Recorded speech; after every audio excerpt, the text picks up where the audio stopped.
Wealthy people are not working to climb the corporate ladder, they're working to own the corporate ladder. I didn't even realize that you could do that. Now, you can climb the corporate ladder and work to own the corporate ladder at the same time, but it's a different mindset, right? I went through college, I went through 1 year grad school, and then I went through law school, and I never once learned a thing about money. Never once learned a thing about budgeting, never once learned a thing about building wealth, never once learned a thing about investing my money, and never once learned a thing about passive income. It was in college.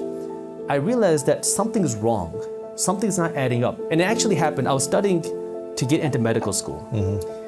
And as I was studying, I started reading other business books and financial books. And I remember this. I was in the library studying, and I went onto Google, and I searched the richest people in America.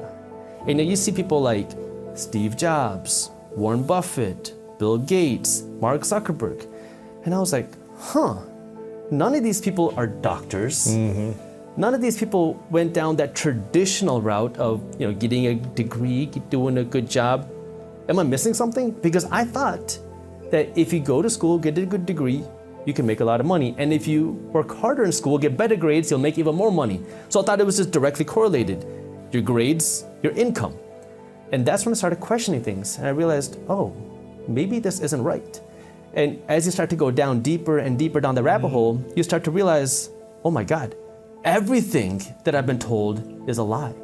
And I'm studying for my medical college admission test. I start going to Google because I'm bored while I'm studying for this exam. I'm reading about the Forbes richest people. None of them are doctors. None of them are people that work the traditional path.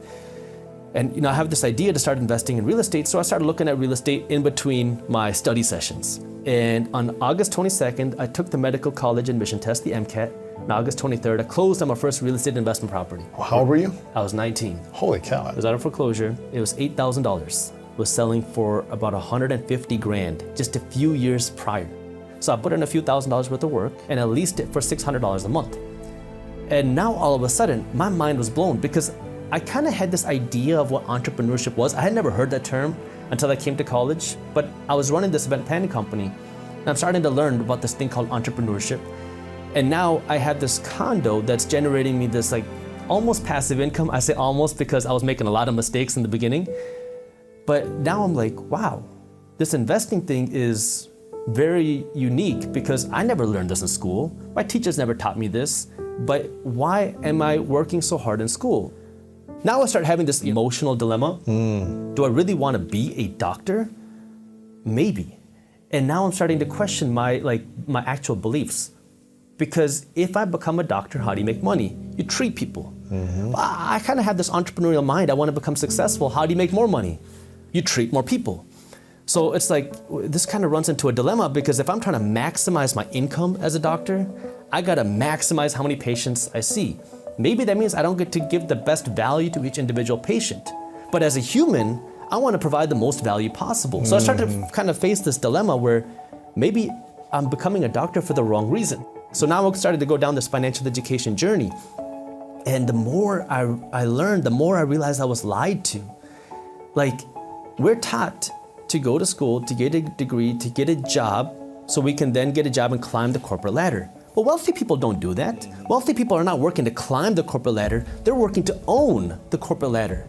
I didn't even realize that you could do that. Now, you can climb the corporate ladder and work to own the corporate ladder at the same time, but it's a different mindset, right? Right. Most of us are taught to get that degree so we can do one thing, climb the corporate ladder, earn a bigger salary. But if you only rely on your salary, you're just one step away from being broke. Because if you lose your job, something happens to you, you can't work or your company goes down, you lost your salary and now you have no income coming in, and now what? Why was I never taught this? I was never taught about wealth. I was never taught about investing. I was never taught about this sort of financial education. And that's when I realized it's very profitable to keep people financially uneducated. It's profitable to keep people poor. The banks profit when you're financially uneducated because they'll keep you saving money in the bank. They'll keep you in consumer debt. So when the bank has your cash, it's a liability for them. They want to get rid of it as fast as possible. And the way they do that is by lending it out because it's an investment for the bank. They don't want to hold on to cash, but they want you to save your money.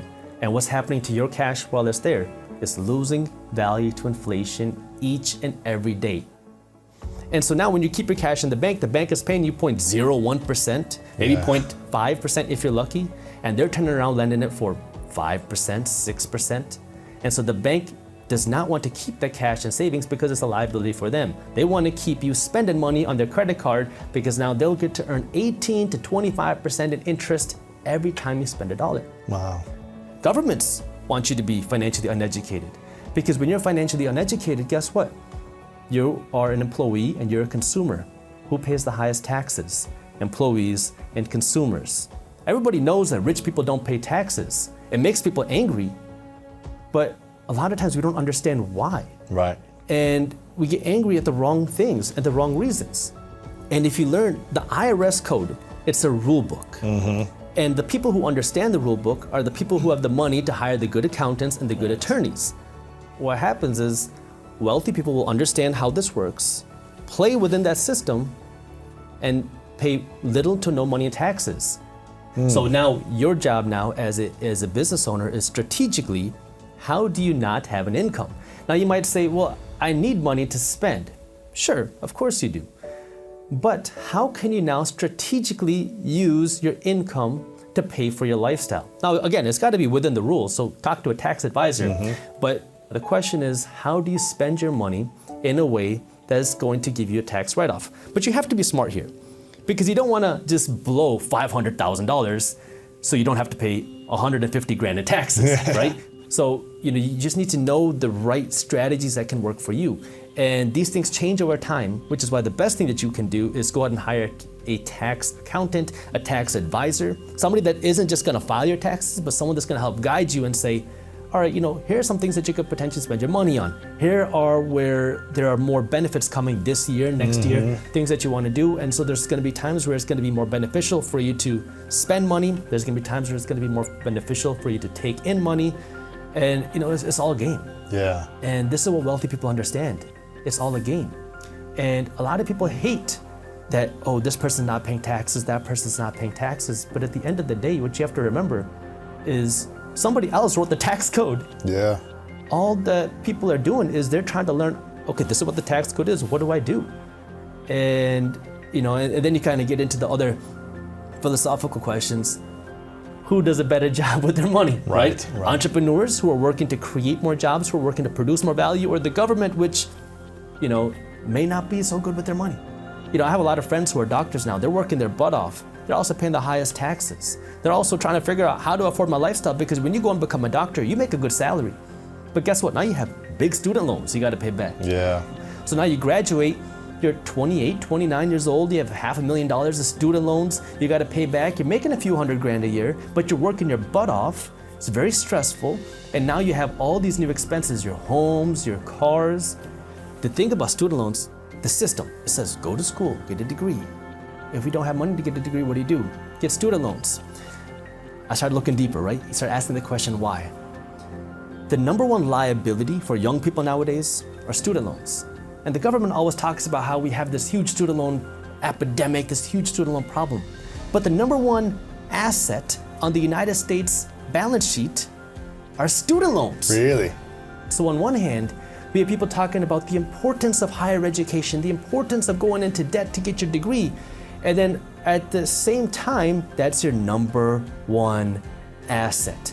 It's holding so many people back from buying a home, from living their lives, from doing things, investing their money, yet at the same time it's keeping the government rich. Wow. This is where, that mindset, you have to start thinking a little bit differently and start asking questions to the status quo, to the system, to the way things are done.